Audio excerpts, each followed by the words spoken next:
Share मार्केटको नाम जहिले सुन्छौँ हामी नकारात्मक नै सोच्छौँ। शेयर मार्केट त किस्मत हो, जुवाको खेल हो। त्यो मान्छे शेयर मार्केटमा डुबियो अरे। यस्तै सुन्दै आइरहेको छौँ हामीहरूले।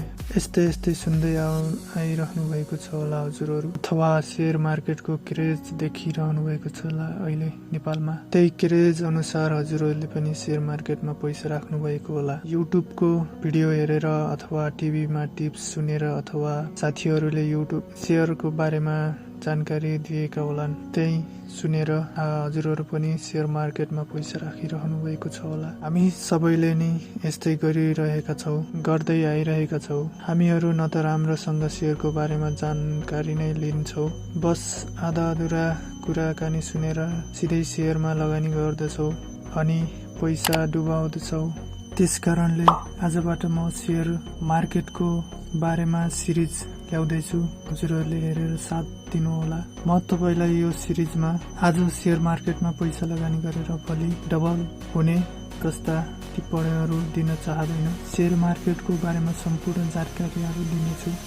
नमस्कार, म सुरज, हजुरलाई सोच मान्डो च्यानलमा हार्दिक स्वागत गर्दछु। आजको भिडियो सुरु गरौँ। फर्स्टमा वाट इज शेयर? शेयर सबै जताततै सुन्नु भएको छ होला, तर शेयर भनेको चाहिँ के हो त्यो थाहा छैन होला हजुरहरूलाई। यदि थाहा छ भने पनि यो भिडियो हेर्नु होला, कुनै नयाँ चिजको जानकारी पाउनुहुनेछ यो भिडियोबाट हजुरहरूले। शेयर भनेको हिस्सा, नेपालीमा हिस्सा भनिन्छ शेयरलाई। अब सोच्नु होला कि हजुरहरूले हाम्रो कम्पनीमा हिस्सा भएपछि मेरो पनि कम्पनी भयो भनेर। यो हजुरले सही सोच्दै हुनुहुन्छ। मानौ कुनै एउटा कम्पनी छ र त्यो कम्पनीलाई पैसाको आवश्यकता परेको छ, किनकि त्यो कम्पनीलाई विस्तार गर्नु छ कम्पनी अथवा कम्पनी बढाउनु छ। त्यो समयमा कम्पनीले मान्छेहरूसँग, पब्लिकसँग हाम्रो बिजनेस यस्तो हो र तपाईहरूले यो बिजनेसमा पैसा लगानी गर्नुहोस् र पछि कम्पनीको भ्यालु बढेपछि हजुरहरूलाई पनि फाइदा हुनेछ भनेर मान्छेहरूसँग पैसा सङ्कलन गर्ने गर्दछ र मान्छेहरूलाई हिस्सा दिने गर्दछ, पर्सेन्टेजमा हिस्सा दिने गर्दछ र पैसा कम्पनीले उठाउँछ। अनि कम्पनीसँग पैसा आएपछि त्यो कम्पनीले कम्पनी विस्तार गर्नतिर लाग्दछ र जब कम्पनी विस्तार भएर कम्पनीको भ्यालु बढ्दछ तब त्यो कम्पनीमा रहेका मान्छेहरूको हिस्सा पनि बढ्ने गर्दछ। हिस्सा अर्थात् शेयर भ्यालु बढ्ने गर्दछ। अब म्याथमेटिक टर्मबाट बुझौँ। एक कम्पनीले कम्पनीको 10,000 शेयर लन्च गर्छ र हरेक शेयरको प्राइस रु 100 रुपियाँ लाग्छ। अब त्यो कम्पनीसँग 10 लाख रुपियाँ आउँछ।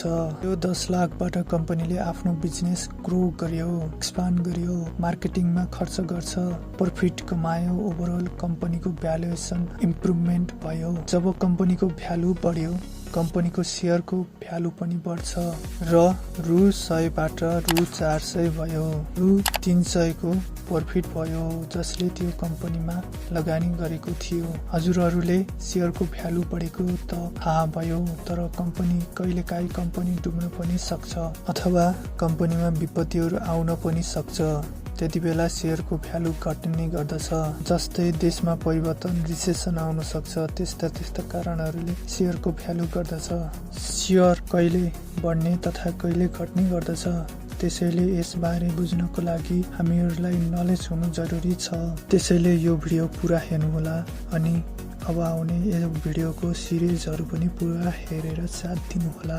अब 2 मा जाऊ। Share market. शेयर भन्ने त बुझ्नुभयो, जहाँ शेयरको कारोबार गर्ने गरिन्छ, जहाँ शेयरको बाई एन्ड सेल गरिन्छ, त्यो ठाउँलाई शेयर मार्केट भनिन्छ। त्यो ठाउँमा शेयरको किन बेच चल्दछ।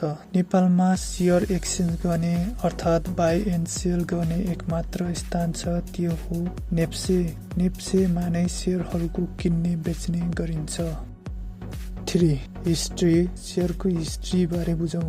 History of share market. पहिला डच इस्ट इन्डिया कम्पनी थियो जसले जहाजहरू बनाउने गर्दथ्यो अनि त्यो जहाजलाई एउटा महादेशबाट अर्को महादेशमा खजनाहरू खोज्न अथवा सामग्रीहरू ल्याउन पठाउँथ्यो। त्यो कम्पनीले खजाना बेचेर आम्दानी गर्ने गर्दथ्यो। सन् 1602 मा जब त्यो कम्पनीलाई पैसाको अभाव पर्यो, त्यो कम्पनीसँग पैसा थिएन त्यति बेला, त्यो कम्पनीले मानिसहरूसँग, पब्लिकसँग हाम्रो जहाजमा इन्भेस्ट गर्नुहोस्, जो खजाना सामान सिपले ल्याएर आउँछ त्यसमध्ये केही पर्सेन्ट हजुरहरूलाई प्रफिट हुनेछ भनेर पब्लिकलाई जहाजको सेयर दिएर पैसा माग्यो। अनि पब्लिकले सेयर सिपमा इन्भेस्ट गर्न सुरु गरे। तर सिपमा इन्भेस्ट गर्दा पब्लिकलाई घाटा हुन थाल्यो। कहिले सिपको दुर्घटनामा पर्छ त कहिले चोरी हुने तथा कहिले सिप नै हराउने गर्न थालेपछि डच इस्ट इन्डिया कम्पनीले पब्लिकलाई फेरि भन्यो, हजुरहरूले हाम्रो यो कम्पनीमा इन्भेस्ट गर्नुहोस्।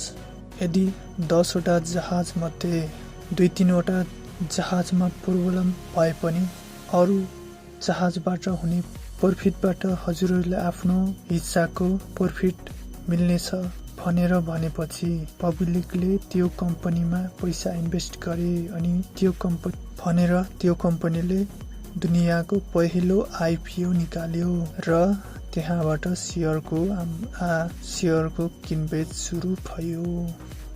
Thank you for watching this video. Like, comment, share तथा सब्सक्राइब गर्न नभुल्नुहोला।